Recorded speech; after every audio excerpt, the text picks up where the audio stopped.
শ্রাবণ মাস পড়তেই বিক্রি বেড়েছে সবুজ চুড়ির। পেছনে রয়েছে বড় কারণ, আসুন জেনে নিন। শ্রাবণ মাস পড়তেই দোকানে দোকানে বেড়েছে সবুজ চুড়ির বিক্রি। আগের চেয়ে অনেক গুণ বেশি বিক্রি হচ্ছে সবুজ চুড়ি। শতকরা 90% মহিলাই হাতে সবুজ চুড়ি পরছেন। আসলে বলা হয়, শ্রাবণ মাসের সঙ্গে সবুজ বর্ণের আলাদা তাৎপর্য রয়েছে। শ্রাবণ মাসে বহু মহিলারা যে সবুজ চুড়ি পরেছেন তার কারণ হিসেবে রয়েছে বিশেষ মাহাত্ম্য। শ্রাবণ মাসে যে কোনো সাজগোজের দোকানে গেলেই দেখতে পারবেন সবুজ চুড়ি রয়েছে চারদিকে। রয়েছে অন্যান্য চুড়িও, তবে এই একটি মাস সবুজ চুড়ির চাহিদা থাকে তুঙ্গে। শ্রাবণ মাস বর্ষাকাল, আর বর্ষাকালে চারিদিক থাকে সবুজ। সবুজকে সুখ ও শান্তির প্রতীক হিসেবে ধরা হয়। শ্রাবণ মাসে সবুজ চুড়ি পরলে সৌভাগ্যের উদয় হয় বলে মনে করা হয়।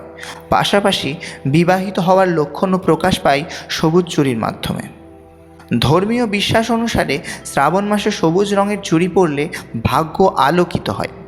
প্রকৃতির সবুজ রং মন মুগ্ধ করে, পাশাপাশি সবুজ রং মনকে শান্ত এবং শীতল করে তোলে।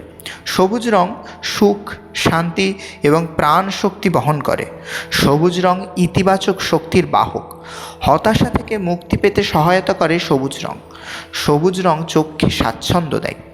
প্রকৃতির রং সবুজ এবং প্রকৃতি জীবনের বার্তা দেয়। সবুজ রং অসুস্থ মানুষের জন্য জীবনদানকারী ওষুধ হিসেবেও কাজ করে। কেবলমাত্র সবুজ রঙের চুড়ি নয়, সবুজ বর্ণের যা কিছুই পরবেন তাতেই এই উপকারগুলি পাবেন। সুতরাং আপনিও চাইলে পরে ফেলতে পারেন সবুজ রঙের চুড়ি বা সবুজ বর্ণের যে কোনো সামগ্রী বা পোশাক।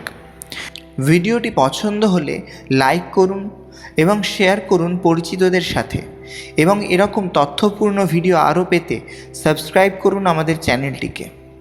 ধন্যবাদ।